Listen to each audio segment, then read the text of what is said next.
സുഹൃത്തുക്കളെ, നിങ്ങൾ ചിന്തിക്കണം. കടുപ്പമുള്ള വിഷയമാണ് ഇത്, ചിന്തിക്കേണ്ടതാണ്. ഇന്ന് തലയും മാറും മറക്കുന്ന ഏതെങ്കിലും പെണ്ണുണ്ടോ?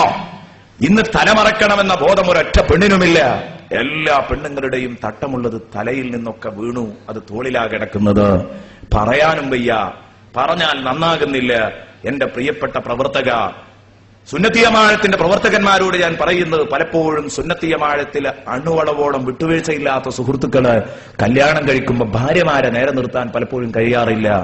പരാജയപ്പെടുന്നു. നിങ്ങള് തലമറക്കാൻ പെണ്ണിനോട് പറയാൻ, എടി തലമറക്കടി എന്ന് പറയാനുള്ള വോയിസ് നിങ്ങൾക്കില്ലാതെ പോയെങ്കില്, മക്കളെ, നിങ്ങളെ പെണ്ണു മാത്രം നരകത്തിൽ കിടക്കുമെന്ന് കരുതി സമാധാനിക്കണ്ട. അത് നിങ്ങൾക്ക് വേദനയായിരിക്കും. പക്ഷെ അവിടെ മാത്രം ഒതുങ്ങൂല കേട്ടോ, അവിടെ മാത്രം ഒതുങ്ങൂല. സംഗതി കുറച്ചും കൂടെ കടുപ്പുള്ളതാ. ഖൂ അൻഫുസകും വഅഹ്ലീകും നാറാ. നിങ്ങളെ ബാധ്യതയാണ് പെണ്ണിനെ തലമറപ്പിക്കുക എന്നത്. അത് ചെയ്തില്ലെങ്കിൽ സംഗതി അപകടത്തിലായിരിക്കും പിണയുക. ഈ ഔറത്ത് മറക്കാത്ത പെണ്ണുങ്ങളെ കുറിച്ച്, അവളെ കുറിച്ച് അള്ളാഹുവിന്റെ റസൂല് പറഞ്ഞത്, മറ്റൊരു സ്ഥലത്ത് വ്യക്തമായി പറഞ്ഞത് നിങ്ങൾ കേൾക്കുക. റസൂലുള്ളാഹി തങ്ങൾ പറഞ്ഞു, സ്വിൻഫാരി മിൻ അഹ്ലിന്നാർ. രണ്ടു വിഭാഗം നരകാവകാശികൾ തന്നെ. ഉറപ്പിച്ചാട് പറയാണ്. പെണ്ണിന് ഹൂറുല്ലിനേക്കാൾ പവറുണ്ട്. പക്ഷേ സ്വർഗത്തിലെ ഹൂരിയേക്കാൾ പവർ ഉണ്ടാവണമെങ്കിൽ നിർബന്ധമായിട്ടും തലമറച്ചേ പറ്റൂ, ശരീരം മറച്ചേ പറ്റൂ, നാണം മറച്ചേ പറ്റൂ. അല്ല, പെണ്ണിനെ ജയിക്കാൻ പറ്റില്ല, സ്വർഗം നേടാൻ പറ്റില്ല. നബി പറഞ്ഞു, രണ്ടു വിഭാഗം നരകത്തിൽ തന്നെ, സംശയിക്കേണ്ട. ആ രണ്ടു വിഭാഗത്തെയും ഞാൻ കണ്ടിട്ടില്ല. റസൂലുള്ളാഹി പറയുന്നു, രണ്ടു വിഭാഗത്തെയും ഞാൻ കണ്ടിട്ടില്ല. അപ്പൊ കാലാന്തരങ്ങളിൽ വരാനിരിക്കുന്ന രണ്ടു വിഭാഗം നബി കണ്ടിട്ടില്ല എന്ന് പറയുമ്പോൾ അതിന്റെ അർത്ഥതാണല്ലോ, ഞാൻ അവരെ കണ്ടിട്ടില്ല. ഇനി വരാനുള്ള രണ്ടു വിഭാഗം, അശ്റാത്തുൽ സാ എണ്ണുന്നിടത്ത് മഹാന്മാര് എണ്ണിയത് കാണാം. ഖിയാമത്ത് നാളിന്റെ ലക്ഷണം. രണ്ടു വിഭാഗം നരകത്തിലാണ്, അവരെ ഞാൻ കണ്ടിട്ടില്ല. ഖൗമുൻ മഅഹും സിയാത്ത്. ഒന്നാരാ ഒരു വിഭാഗം, മഅഹും സിയാത്തുൻ, അവരുടെ കയ്യിൽ ഒരു ചാട്ടവാറ് പോലുള്ള ഒരു സാധനമുണ്ട്. അദ്നാബിൽ ബഖരി, പശുവിന്റെ വാല് പോലെയുള്ള ചാട്ടകളുണ്ട് അവരുടെ കയ്യിൽ. പശുവിന്റെ വാല് പോലെയുള്ള ചാട്ടകൾ പിടിച്ച് അവരിങ്ങനെ നടക്കും. എന്നിട്ട് യദ്രിബൂന ബിഹന്നാസ്, അതുകൊണ്ട് അവർ ജനങ്ങളെ തല്ലിച്ചതക്കും. ഇങ്ങനെയുള്ള ഒരു വിഭാഗം അവർ നരകത്തിലാണ്. വനിസാഉൻ കാസിയാത്തുൻ ആരിയാത്തും മുമീലാത്തും മൈലാത്ത് റൂസുഹുന്ന കാസിനിമത്തിൽ ബുഖ്തുൽ മാഇല ലാ യദ്ഖുൽനൽ ജന്നത വലാ യജിദ്ന റീഹഹാ വഇന്ന റീഹഹാ ലയൂജദു മിൻ മസീറതി കദാ വകദാ. പിന്നെ വേറൊരു പെണ്ണുങ്ങൾ, മറ്റൊരു പെണ്ണുങ്ങളാണ്. വനിസാഉൻ, വേറൊരു വിഭാഗം പെണ്ണുങ്ങളാണ്.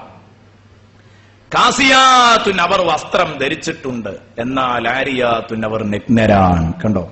ധരിച്ചിട്ടുണ്ടോ എന്ന് വെച്ചാൽ ധരിച്ചിട്ടുണ്ട്, ഇല്ലേന്ന് വെച്ചാൽ ഇല്ല. അതാ കണ്ടീഷൻ. അതാണ് ഇപ്പൊ ഇന്നത്തെ വസ്ത്രധാരണകളൊക്കെ. അതിന് രണ്ട് വ്യാഖ്യാനങ്ങളാ മഹാന്മാർ കൊടുത്ത്. ധരിച്ചു ധരിച്ചില്ല എന്ന് പറയണമെങ്കിൽ രണ്ട് വ്യാഖ്യാനം. പകുതി ധരിച്ചു, പകുതി ധരിച്ചില്ല. അതിനങ്ങനെ പറയാം. കാസിയാത്തുൻ ആരിയാത്തുൻ, ധരിച്ചിട്ടുണ്ടോ, ധരിച്ചിട്ടുണ്ട്, ധരിച്ചിട്ടില്ലേ, ധരിച്ചിട്ടുമില്ല. രണ്ടും പറയാം. കാരണം പകുതി മറച്ചിട്ടുണ്ട്, പകുതി മറച്ചിട്ടില്ല, കുറെ ഭാഗങ്ങൾ പുറത്താണ്. അപ്പൊ കാസിയാത്തുൻ ആരിയാത്ത്.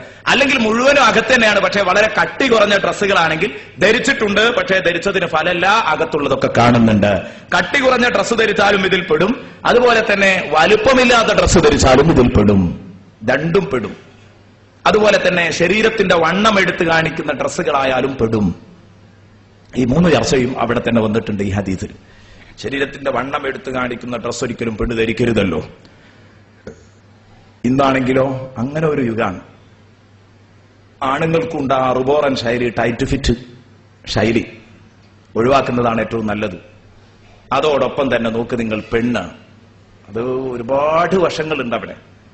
പെണ്ണിനെ സംബന്ധിച്ചിടത്തോളം അവരുടെ ഈ ശരീരത്തിന്റെ വണ്ണം അങ്ങനെ എടുത്തു കാണിക്കുന്ന ഈ ഡ്രസ് ഒരിക്കലും അവർ ധരിച്ചു പോകരുത്.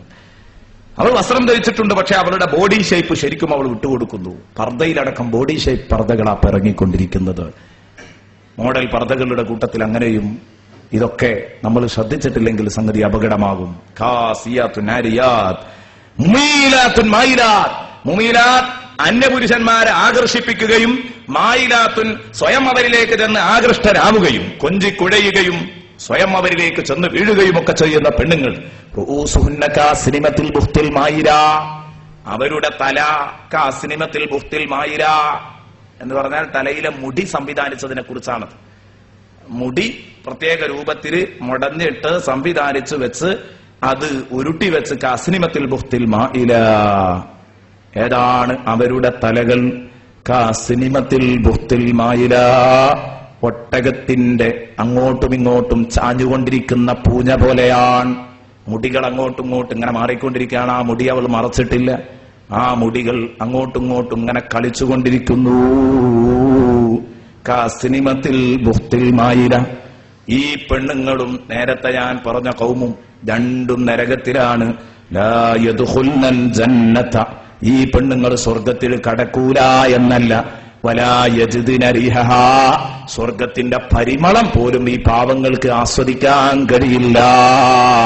വ ഇന്ന റിഹഹാ ലയൂജദു മിൻ മസീറതി കദാ വകദാ, എന്നാലോ അതിന്റെ പരിമളം എത്രയോ ദൂരെ നിന്ന് തന്നെ ആസ്വദിക്കാൻ കഴിയുമെന്ന് ഹബീബ് മുഹമ്മദ് റസൂലുള്ളാഹി.